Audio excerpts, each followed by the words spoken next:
Good morning. Good Hi, morning. everyone. Yay. Everyone could still hear us, we're hoping. Jennifer, Miss Arwen, just give us a little something in the chat to say you could hear us because all we need is to talk for 10 minutes and then have everyone be like, I can't hear you. Yay. Fabulous.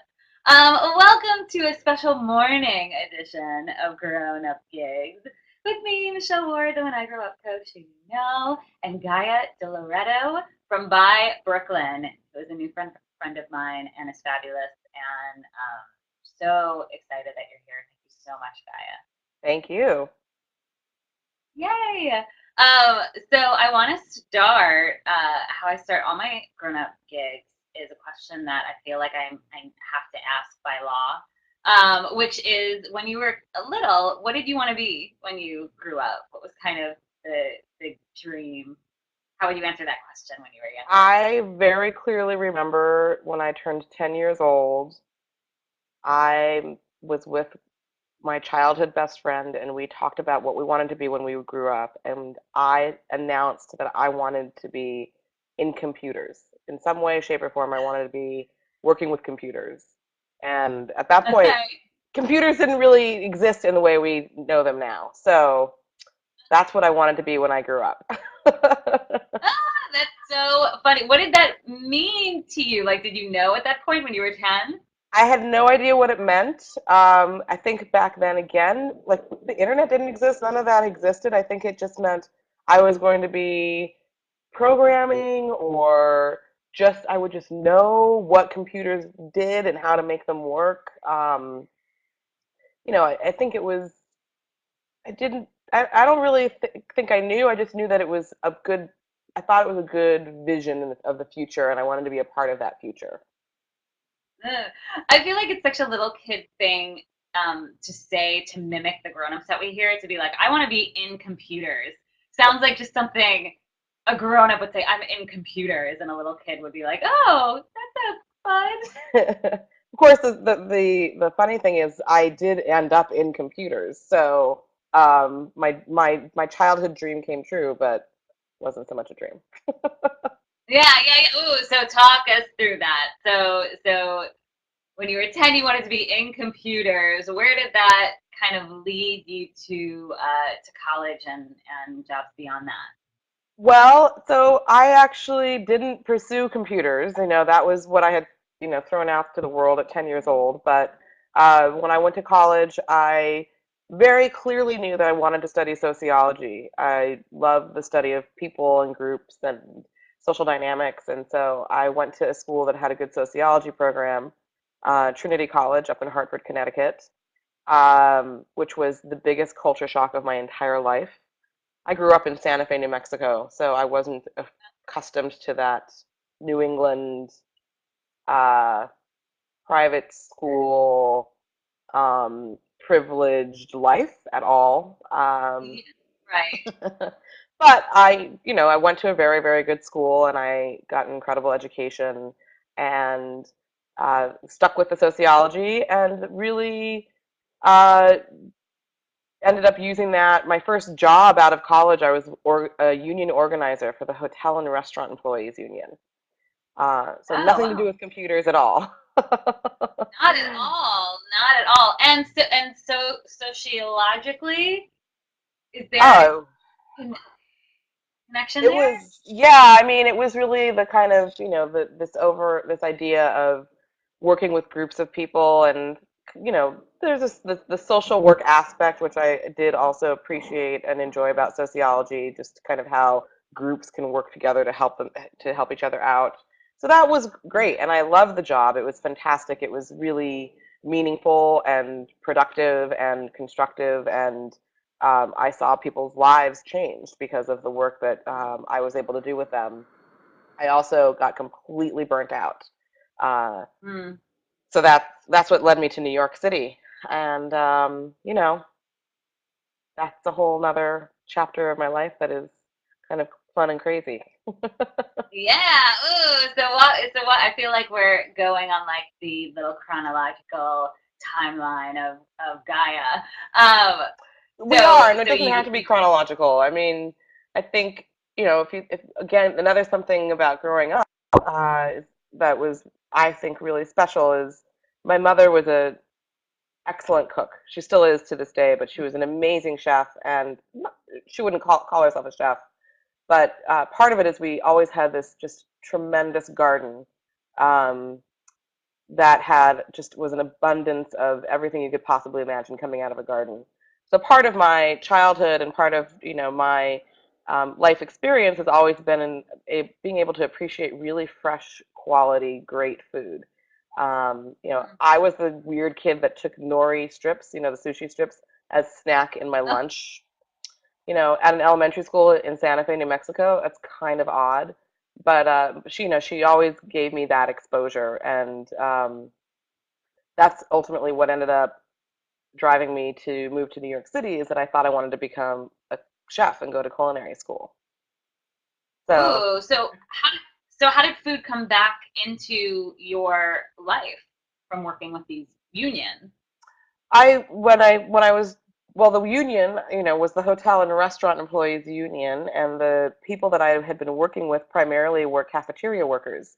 The lunch ladies in elementary schools. Mm-hmm. Hilarious, amazing, unique, wonderful group of women that are also some of the dirtiest women I've ever talked to in my life. So for Which all of is you why with you love the job so much. exactly. So for all of you with those little kids out there who are, going to talking to, Miss Sally in the lunch line, Miss Sally is hilarious. They were a very unique Love group it. of people. So I think I always had food there was always food was always a theme, whether it was a primary theme or not. Mhm. It varied, but when I was kind of burnt out on the union job, I was working at a coffee shop because what else do you do when you have no other job but work in a coffee shop? And um, that really left me. Uh, I was managing a coffee shop at a Barnes and Noble in Glastonbury, Connecticut, and I got it. I liked it. I liked what I was doing. I didn't like the corporateness of it, the corporate structure of it, but I liked that. And so that's what led me. That was kind of the transition job that led me to, oh, maybe I want to go to culinary school. And I knew that that would have to be in a big city. I didn't want to be in Hyde Park, New York at the Culinary Institute. So I was going to go to the French Culinary Institute in Soho. But of course, when you move to New York City without a job, you can't exactly just go straight off to school. So that's how I stumbled into corporate America, and it held me for 12 years. Bum, bum, bum. I feel like this is where, the horror music comes in and people screaming and right. And the Exactly, people in the audience are exactly. going, run, Gaia, run, Yeah. run. Don't do it. Stay away. No. So you moved to New York with the mission to go to the French Culinary Institute. When you Yeah. got here, you realize, oh, it's not that simple. I need to kind of pay rent and live. Bills and yeah, it's an expensive city to live in, and yeah, so I just started pounding the pavement looking for work, and Mhm. ended up probably one of the more poignant moments, not at the time, but in hindsight, was the jobs that I ultimately chose between. One was being an administrative assistant at Merrill Lynch in Uh their huh. research department, and then the other job was to be an HR assistant at Cantor Fitzgerald. This was in Oh, 1998. right. So I took the Merrill Lynch job because it paid a lot more money, almost twice as much. Um, Although the career path for that job wasn't as good. I was more concerned about just paying bills. And I was at Merrill Lynch until April of 2001. But we all know what happened in September of 2001. So I was very thankful that I, in fact, did not take that Cantor Fitzgerald job. Um, my mother says I have a guardian angel watching over me, and I am not religious or faithful, but I do believe that there is at least something that has led me down the right path, even when it's been the wrong, you know, even though it's been the wrong path, I've still somehow been able to make the right decisions on that wrong path. So Oh, yeah, I didn't. That was a fortunate decision that I made purely based on finance and not based on career. Do you think that that was, and I don't want to be putting, words or thoughts into your mouth, so tell me if I'm wrong about this, but was it because you knew, like, you didn't really care about either job, you weren't excited or looking for a career in finance or HR, and you just went, you know what, I just need to pay my bills for right now, and was culinary school still in your mind as something that you wanted to do? Oh, lost her. Um, there you I'm are. here. You like buffered on Oh, us sorry. for a bit. Did you hear my whole Yes, I question? did. Um, Fabulous. so I think, again, I don't think at the time I fully realized that I was making the decision because I didn't Uh-huh. really care, but I think you're right. I think at that time, the bottom line was I had a rent that I had never seen before that I had to pay. I had student loans coming in. I had, you know, debt from just being, silly, a silly 20-year-old, whatever. Um, so yeah, I think well, the decision was the financial decision was made because that's what I needed to do at the time, and um, yeah, and I'm glad that I did that because I think well, now because of where I am today, all of those choices then led me to what I've been able to do now. Could I just tell everyone watching live and on the recording, I did not pay Gaia to say that at all. I didn't set her up before we started. I love hearing that. 'Cause that's what I always try to shove down my client's throat, and what I feel to be true for myself and everyone else I know that ends up making a career change into something that they're really passionate about. Even you said it really well before, like even when it was the wrong path, it was the right decision. Right. And I don't I really believe in the it's not worth it to have regrets and for everything that I did for the years I worked at Merrill Lynch, for the years that I worked after Merrill Lynch, I worked at a private bank called Rothschild. Which is kind of where those are some formative years because I really learned a lot about myself there, both in good and bad ways. But all of those points in my life really led to me being able to know myself better than I ever did the year before. Um, at Rothschild, I switched over. That's where I transitioned from really being an administrative assistant into IT. Remember, I wanted to be in computers when I was 10. So all of a sudden, I was in Yeah. computers, and I was like, how the hell did this happen? I mean, it was really remarkable because it wasn't a conscious decision. And that was true with most of what happened, during those 12 years was I never felt like I was consciously making the decision to do X career, Y job, or, it was just I needed to figure out how to make ends meet, and this was the next best way to make that happen. Um, Uh, but I learned so much just in life and also in the corporate world and in New York City because of what those jobs offered. And um, mm. and I learned a lot about myself and what I like to do and what I don't like to do. And I can tell you one thing I don't like to do is I don't like to work for other people. Amen and hallelujah. Amen and hallelujah. Uh, I want to pause real quick before I ask you a follow up to just let you guys know because I forgot to mention it at the top of the call. I love pausing periodically throughout the interview to answer your questions. So when you guys have a question, don't feel like you have to wait. I'm not waiting till the end of the hour to throw them all at Gaia. So anything that comes up while you hear her speak or what you know about her shop, and if Arwen, if you could put her URL up, that would be great so people could just kind of peruse while we talk. Just feel free to ask it, and as I see questions coming through, I'll pause accordingly. Um, but I love hearing this too, Gaia, with you saying, you take all that time and you did learn what you liked and what you didn't like, and sometimes I feel like it's really hard for people to do that when they're stuck in a place that they know isn't the right fit for them. Do you have any sort of magic things to say about like being in a job that you know isn't right, that's probably varying degrees of soul sucking, and still being able to it sounds like you were able to kind of be objective at least in retrospect, as to In what. yeah, I mean, in retrospect, I was. I think, it's.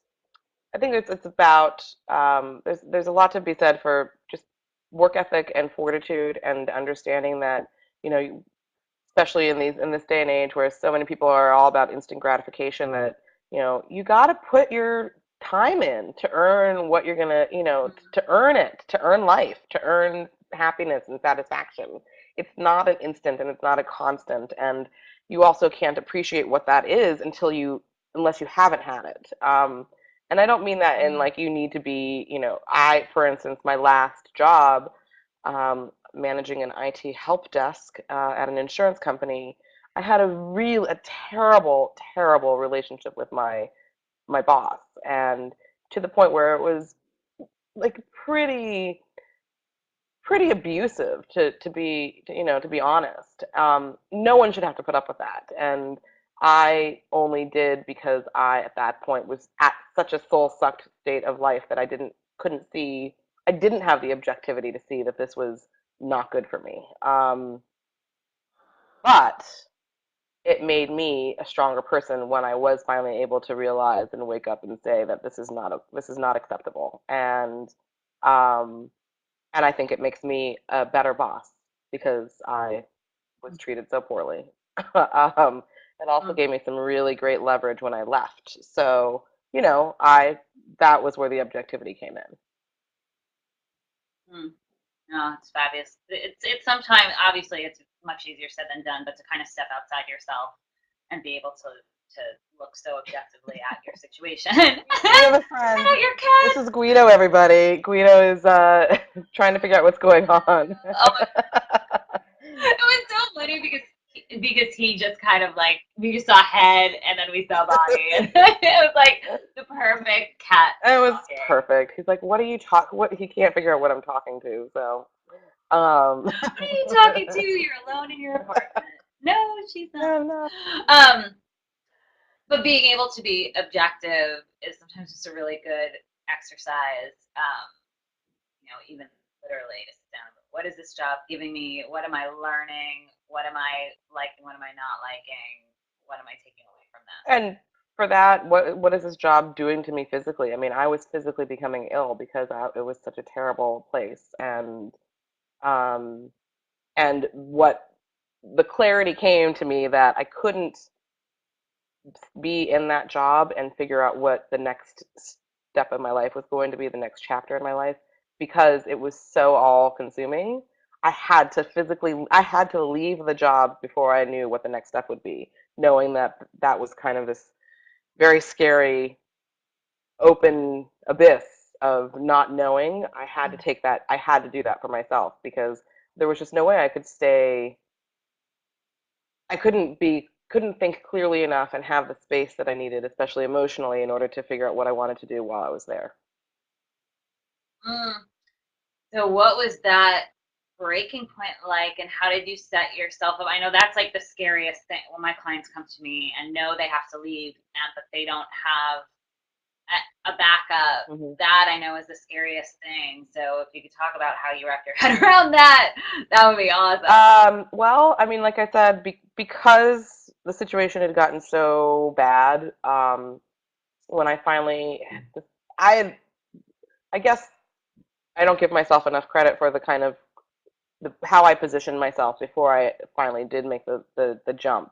Um, Mm-hmm.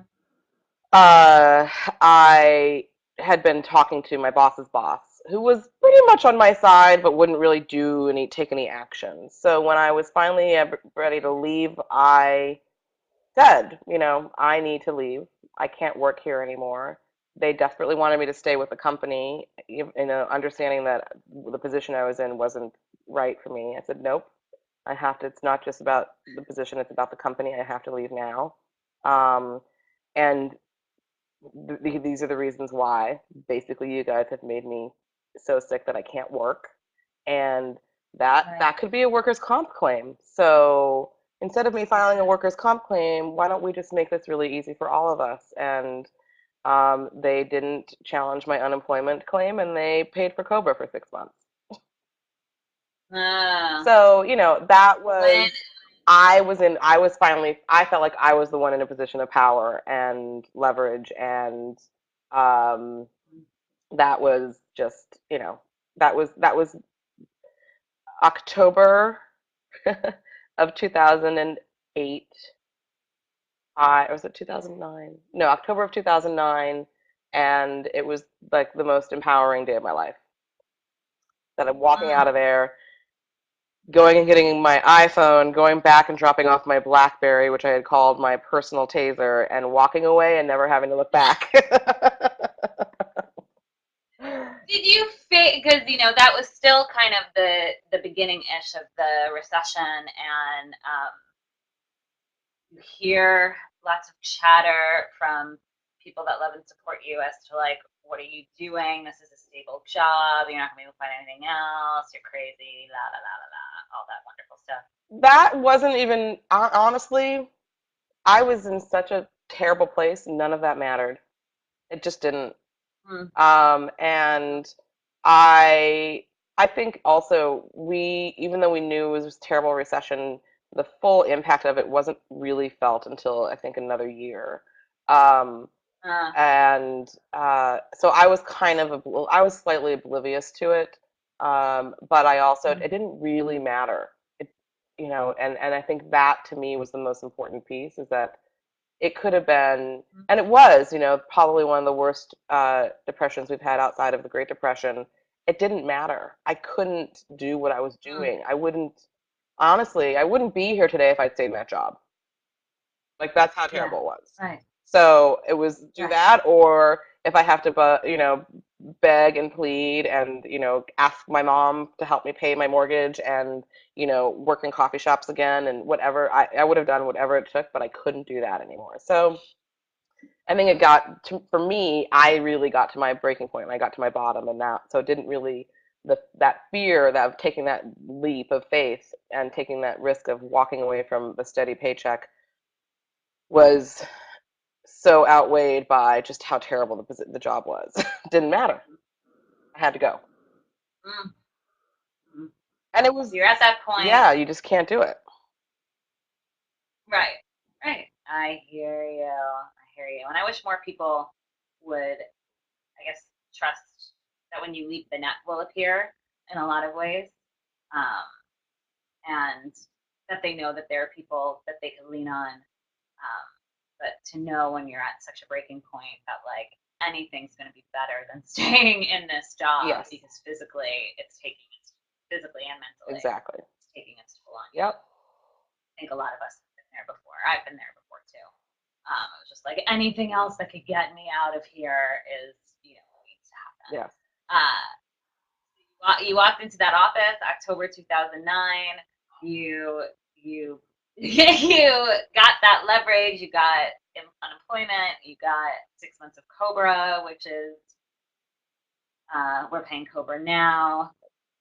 Big deal to know that it's covered for 6 months because it's expensive, but necessary. So then, like, you're free. What happened? I was free and I had no idea what I was doing with my life. I had no clue. Was cooking still in your head? Not initially. It wasn't. I spent the first couple months doing absolutely nothing. I really did nothing. I watched TV. I had lunch with friends. I think I actually did some work on my apartment, even though I technically didn't have any money to be doing any of that work. I did, I just spent time for me. And then, um, then I was like, all right, this is enough. I've had my time. I've had this freedom. I'd never had that kind of freedom before. I'd always worked. I'd always been employed and I'd always been or in school or both. So this was the first time in my life where I wasn't doing any of that. It was great and I loved it. And then I started getting nervous and I was like, all right, I need to figure out what I'm doing. So I did go back to thinking about culinary school, about cooking.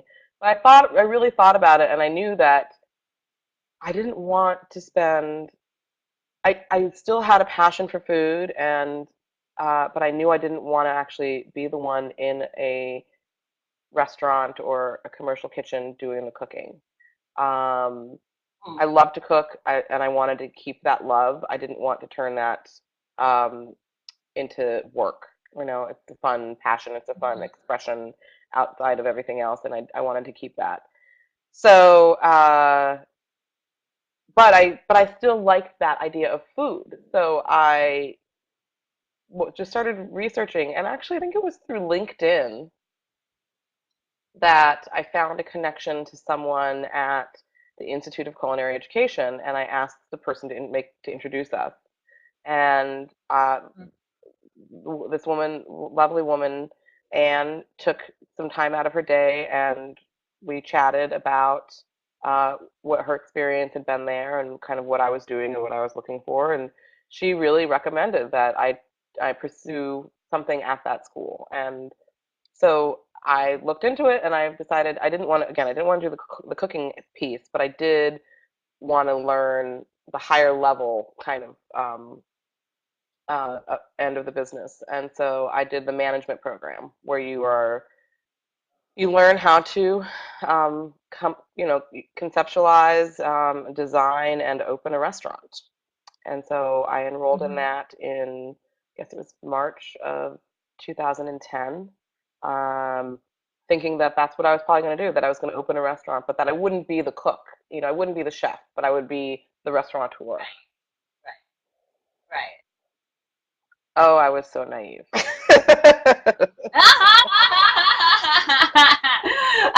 I want to go. I want to go into that and hear what's next, but I want to put Jennifer's question on the screen before we get too far away from them. Okay.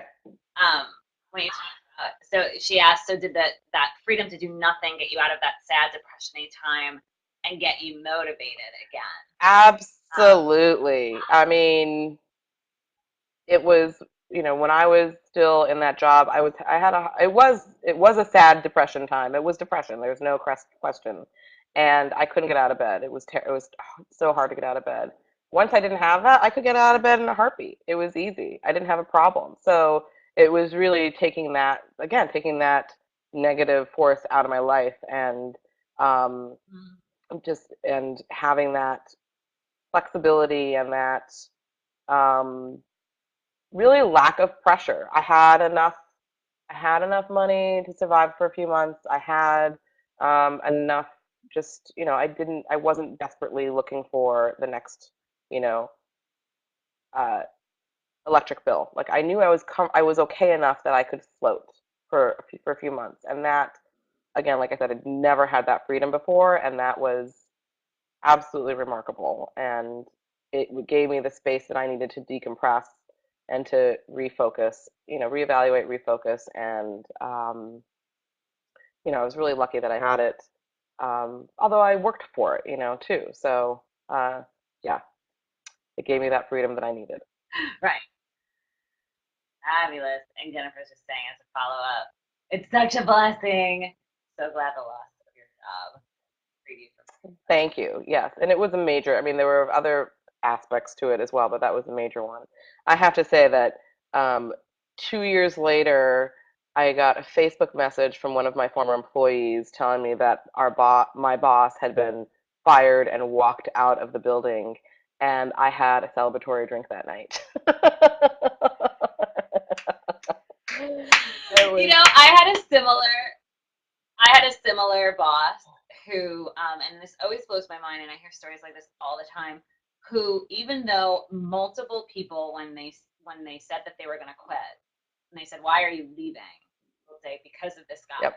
Like because of this guy, because he's horrible and he's abusive and he, like tortures me every hour of the day and night. Blah blah blah blah blah. They had this loyalty to him because he was one of the first employees, and they let these multiple smart, talented people leave their company and kept this guy on. Yep. And I found out probably like a year or so after I left that not only was he fired, there was a sexual harassment lawsuit against him, which is how he finally got fired.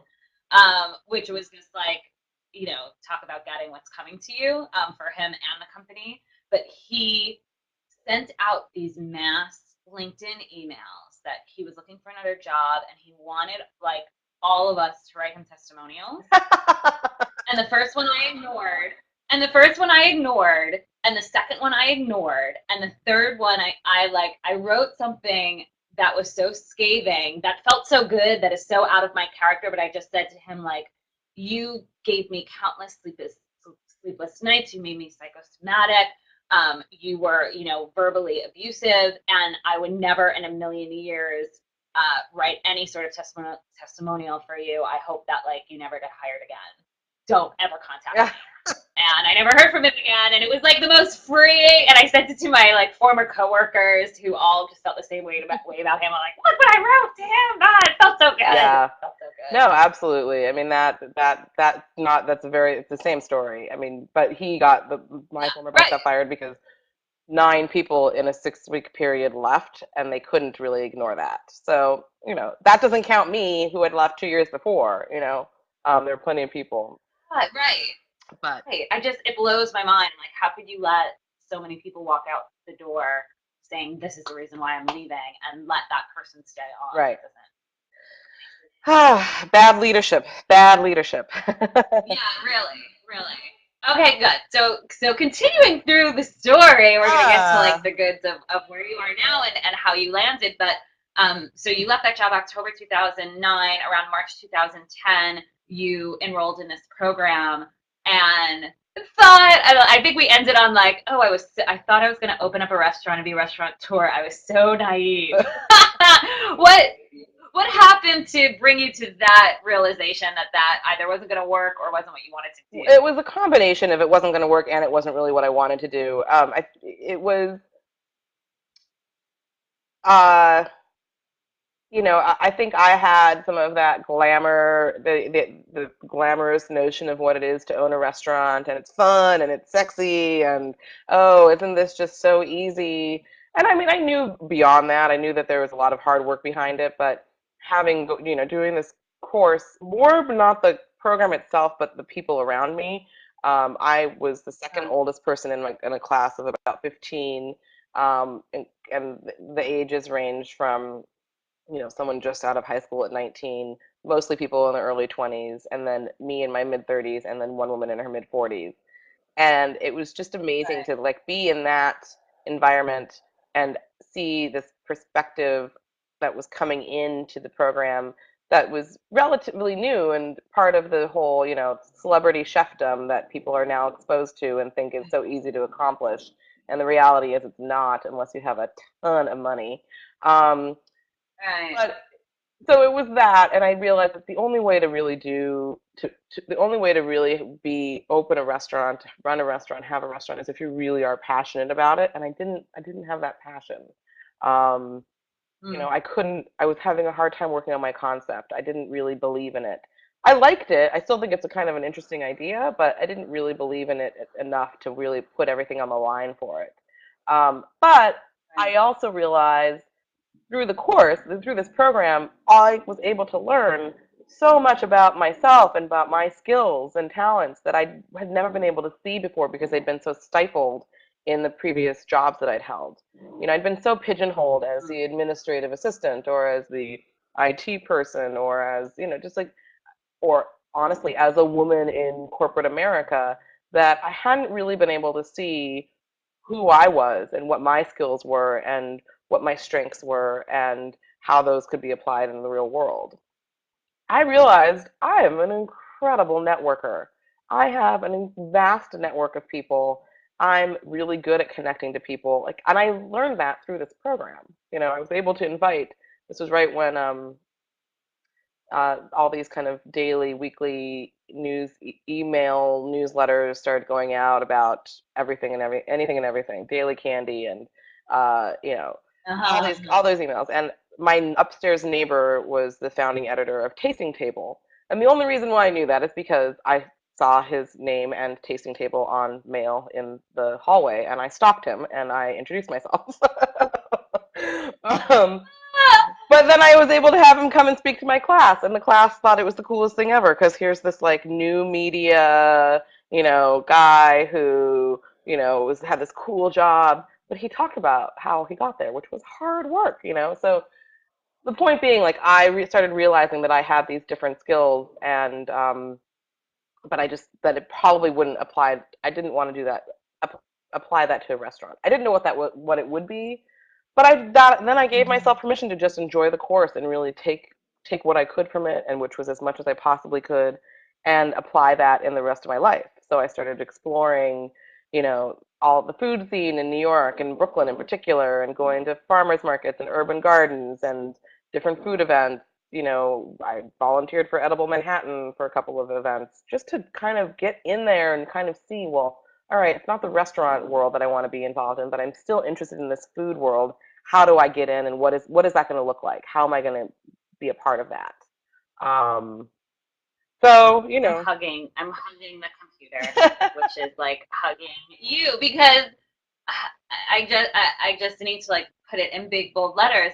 I love that this wasn't a freak out moment for you. Number one is what it kind of sounds like. It wasn't a, right, oh my god, I don't want to open a restaurant. What am I doing in this program? Blah blah blah. I need to figure something else out, and like running from decision to decision in this rash way. Instead, it was like a okay, I might not want to open up a restaurant, but I'm getting something out of this program. I still feel like this is a good place for me. Let's start exploring some other things that I'm interested in. right, And just hearing that I'm volunteering for this, I'm stalking my neighbor who I know is involved with this. I'm talking to these different people. I'm getting involved in these movements in a very, again, I feel like no pressure is like your motto. yes, And this very sounds like no pressure way, just for you to kind of see who you meet and what becomes apparent to you and all that other good stuff. exactly. And in the meantime, now I'm in this program. I think we met 3 days a week. But I was starting to feel some pressure about the finances, and so I started hustling. I Mm-hmm. was doing whatever I could to bring in some cash, and that meant um, I spent some time working. I applied to a job on Craigslist, working for a formerly well-known food critic who needed some help with his website and his email newsletter. Um, Mm-hmm. he only even had me come in to talk to him because he was fascinated by my name. Was way overqualified, way overqualified for the position, but we hit it off and he hired me and paid me, a little bit of money. But guess what? My technical background, which again wasn't that extensive, but was more than this, 65-year-old man knew, was enough for the job. And I ended up, so the guy that I worked for was Arthur Schwartz, very, very well known food critic in New York City back in the 80s and 90s. He was the food critic for the Daily News. He's written a multitude of cookbooks. And, you know, I had him come and speak to my class, which was a pretty big deal. So like I was really just using everything I could, every tool in my basket to just figure out how to make it through this chapter of my life, which I knew was going to be a pretty brief chapter. I ended up working for a divorce mediator because a friend of mine works for her and she had a place. She was going to be out of town for 2 months. So, like it didn't matter. I sold cookies to a coffee shop. I made cookie mix and froze the pucks and then sold the pucks to a coffee shop so they could just bake them off. Like I was doing whatever I could. I got scrappy and Wow. resourceful. But all of those things taught me a lot about what I was capable of and what I was willing to do, how far I was willing to go. So the program, I didn't have that panic moment. I was like, all right, and take this for what it is. But through that exploration of all the food stuff going on across the city, I found this postcard in a coffee shop for this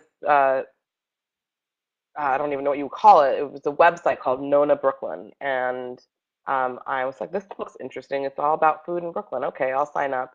And they would send out an email once a week and they would just write a couple stories about local food stuff happening.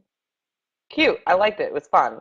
And then you could, um, send in your email address for a chance to win, two egg creams at pharmacy over in, Carroll Gardens. It was just fun. I thought it was Right. an interesting concept. I liked it. And that's when I read about Brooklyn Honey. And that was, Brooklyn Honey is the tipping point for me. That's when it all kind of came together and solidified that there was something here that hadn't really been tapped into that I was interested in. Didn't really know that it was going to be a shop. I still wasn't quite there yet, but I knew that there was something there, and it was here's this Brooklyn honey. I love honey. I want to get my hands on it. Where do I buy it? And I live in Cobble Hill, Boerum Hill area of Brooklyn, and the only place to buy it was in northern Brooklyn, Greenpoint and Williamsburg. Like, why that? Why do I have to go all the way up there to get this, honey? Why can't there be a shop around here that has all this great Brooklyn food? Ta-da! Mm. That was it. That was the concept. Idea, idea, Yes. idea. And this is good. Jennifer asked this question a while ago, and I was waiting for you to bring up the honey. And so now I have it. So once you realized you couldn't find the honey you wanted at the shop, was it really that instant that you wanted to open a It shop? wasn't. It was still just an idea. And I remember talking to a couple of friends about it, and I was a little cautious. I was like, oh, I have this idea of a shop that only sells Brooklyn food. Don't steal my idea. I'm still thinking about it. I had this kind of like I knew I was onto something, but it wasn't a ta-da, I'm gonna open a shop. And honestly, I fairly quickly changed my concept of, I was supposed to be working on this restaurant concept in this class, and I was like, yeah, I don't really want to do that. I'm going to work on this shop concept. So I started working on it, and the instructors really really thought it was a great idea, and so that was really great encouragement.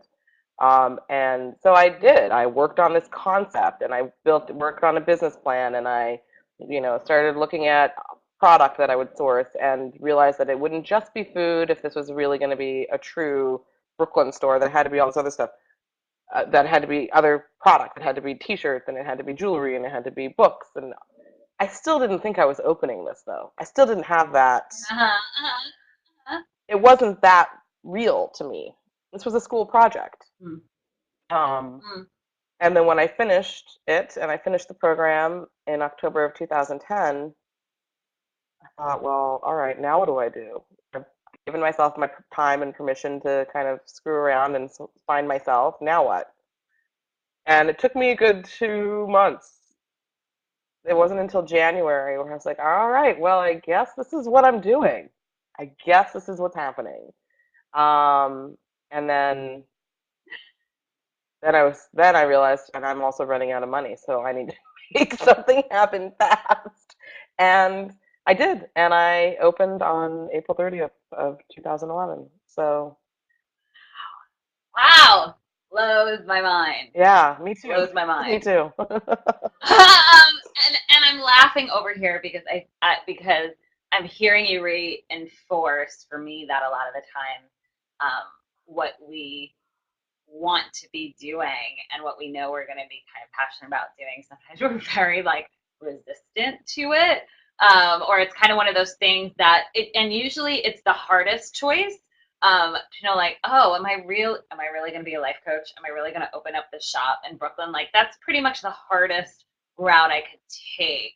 And it's not these like, yes, I'm going to go do this and the angels are singing and you're like dancing like Snow White in the streets. Instead it's like, oh, okay, I guess this is what I have to do now, because it just fits with what you want for yourself and what you've been working towards Exactly. Yeah, I and mean, everything I didn't, again, I didn't dream of opening my own store one day. That was not in my realm of possibilities. I didn't.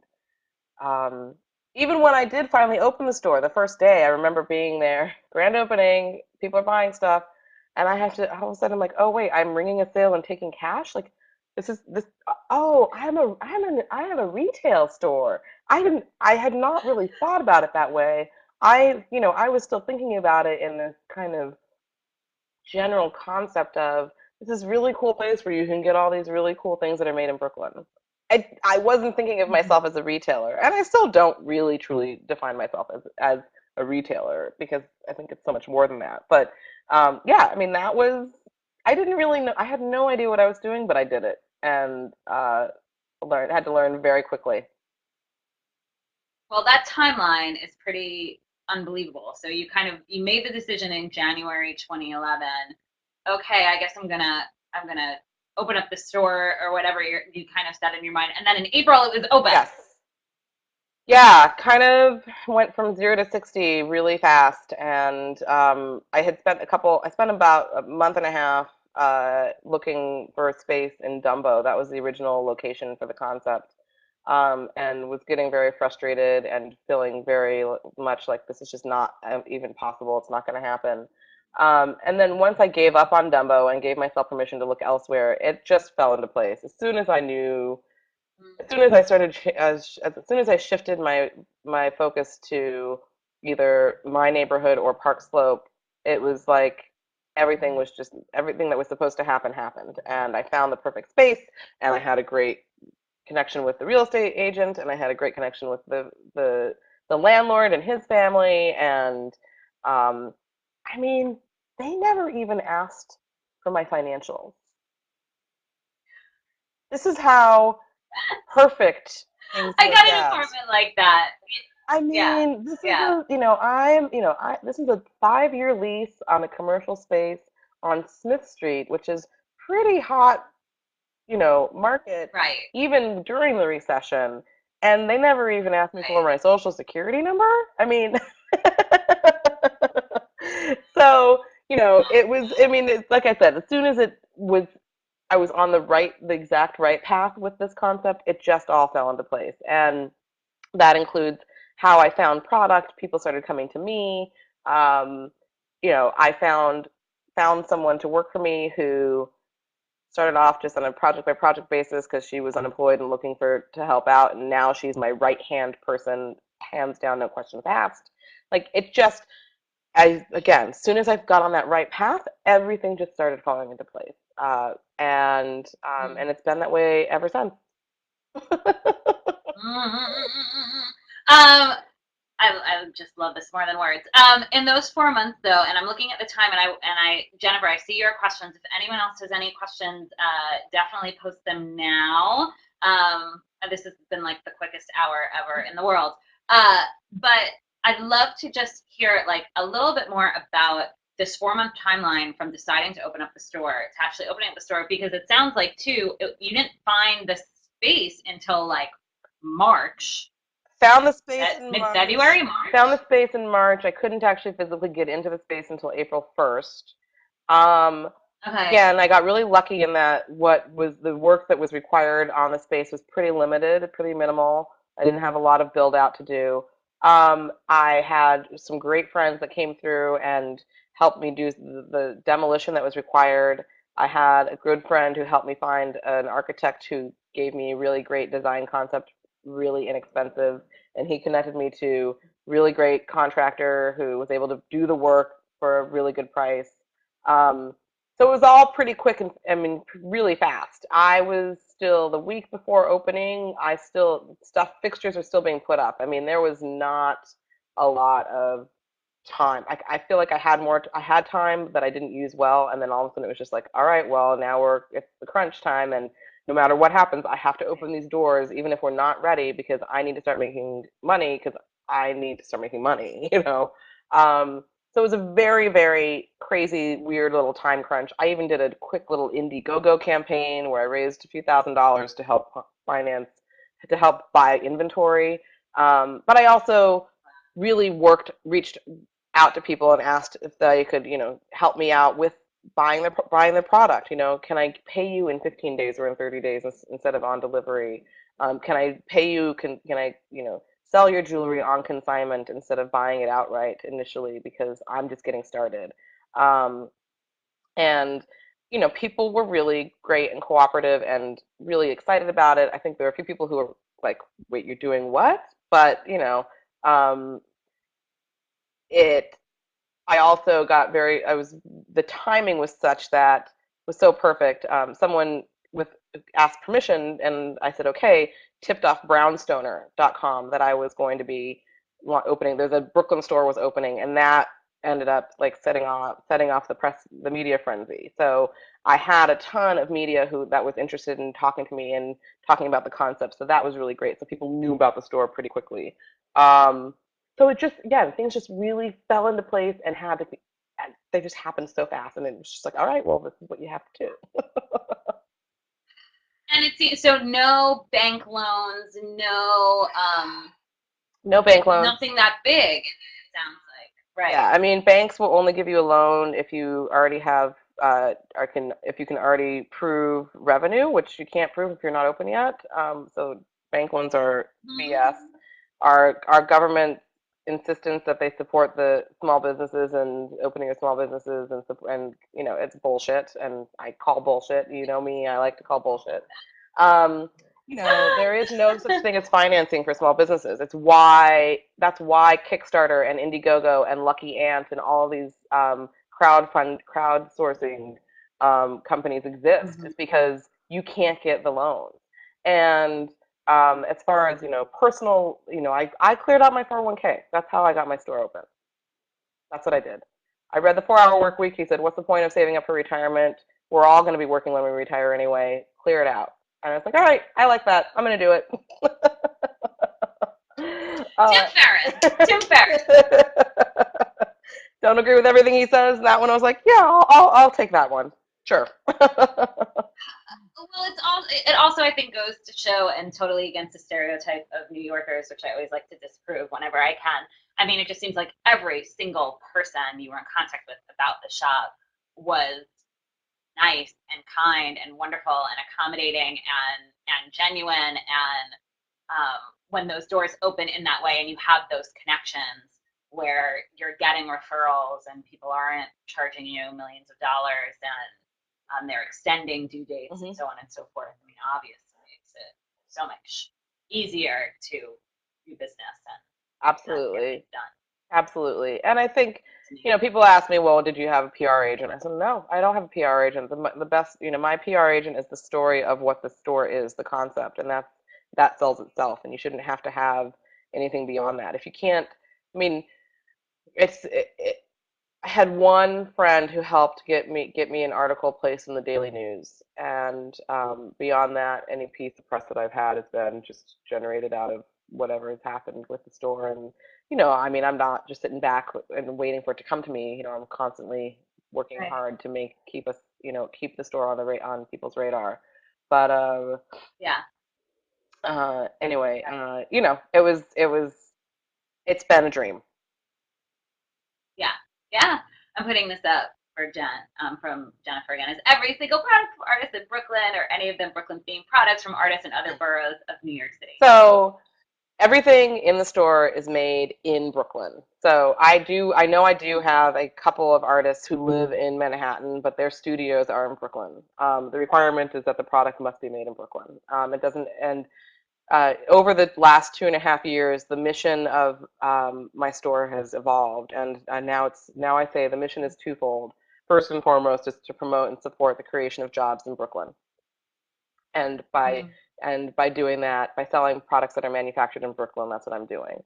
And then second to that is to protect the Brooklyn brand, because as we all know, the Brooklyn brand has really been exploited, and I've had numerous people approach me with products that are labeled Brooklyn, that have Brooklyn somewhere on them, but they're not made in Brooklyn. Some of them are made in, there's a lamp that someone wanted to sell that's made in North Carolina called the Brooklyn lamp. I'm like, that's not what I'm about, and that is not, it's co-opting something that I think is really unfair. So yes, everything is Right. made in Brooklyn, and I'm so I adhere to that so strictly that if people do move out of Brooklyn, if production moves outside of Brooklyn, I discontinue carrying the product.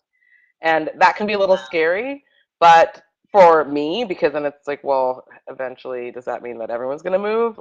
But it makes room for the next person. And I just Right. had to add new shelves for food products because there's so many food products that are now being made in Brooklyn. I didn't have enough space. My friend who I bought that gift for when I was in the shop, whatever, a month or so ago, is still like emailed me a week later saying, "How can I get the salted caramels that you got me? Where's the shop? Where's the link? I need more salted caramel." She's like still talking about it, that it was the best thing ever in the world. Well, and I think the other really important part of what I'm doing is, and I hate using this word. I don't know why, it just really bothers me, but it's a curated store. So I'm not just selling any Yeah. old crap that's made in Brooklyn. It has to be a quality product that I'm proud to sell. And so your friend and the salted caramel does not surprise me. It happens all the time. People are addicted. Yeah, I mean, jeez Louise. Right. I would love to end in the last 5 minutes with just, now you've been over like 2.5 years into running the shop. Any way to kind of quickly summarize any surprises or what you've learned or what the next steps are for you in By Brooklyn? Oh God. What I've learned is that it's harder than I thought it would be. It's more fun than I thought it would be. Harder in that, um, you know, majority of small businesses fail because they're undercapitalized, and I totally know what that means. And I didn't know what that meant until it happened to me. Um, and it just means you don't have enough money to grow, and you have to have money to grow, and that's a big, that's really scary. Uh, I really, I think it's an important, it's something, it's important for people to understand, but people who are trying to start a small business.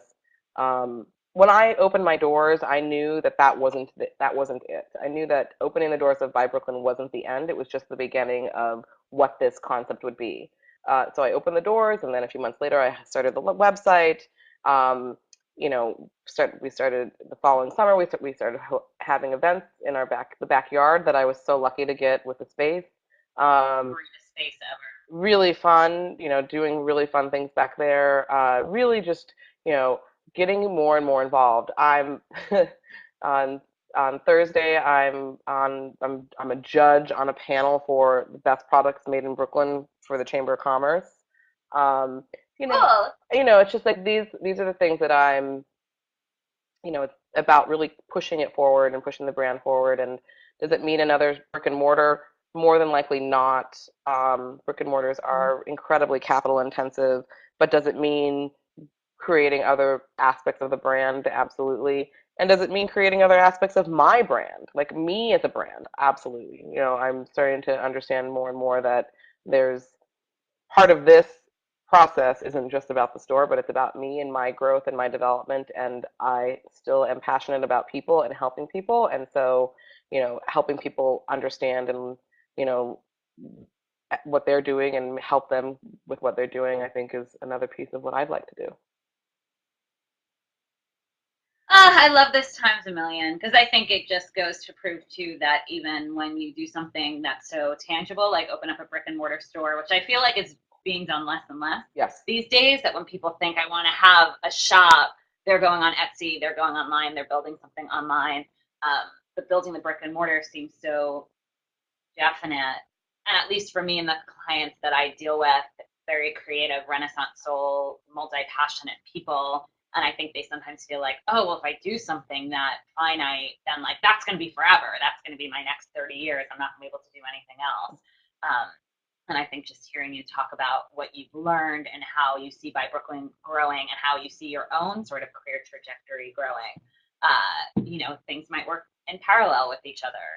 And who knows, you might end up selling the shop at some point or closing it down and doing speaking in classes and writing books. And you have so much to share. exactly. Exciting. It's exciting. Thank you so, so, so very much. Well, thank you. This has been very fun. I got the best way to start the day ever. And I hope you guys feel the same. Everyone go visit Gaia at bybrooklyn.com. Aaron put the link right here in the chat. Come visit me at whenigrowupcoach.com. And if you want to learn more about grown up gigs, you can go to whenigrowupcoach.com/GUG. I forget exactly when the next one is, but I'm excited. I'm going to be talking to the head chef and owner of Soapwalla Kitchen, and they do homemade um, lotions, and they make my deodorant cream that I love more than anything, that I want everyone in the world to buy. So we'll be talking about how Rachel got to that business and all the inside look at that dream job, which is what Grown Up Gigs is all about. So thank you again, guys, so much. Thank you guys for being here. Thank you for people watching on the recording, and we'll talk to you soon. Bye, everyone. Bye.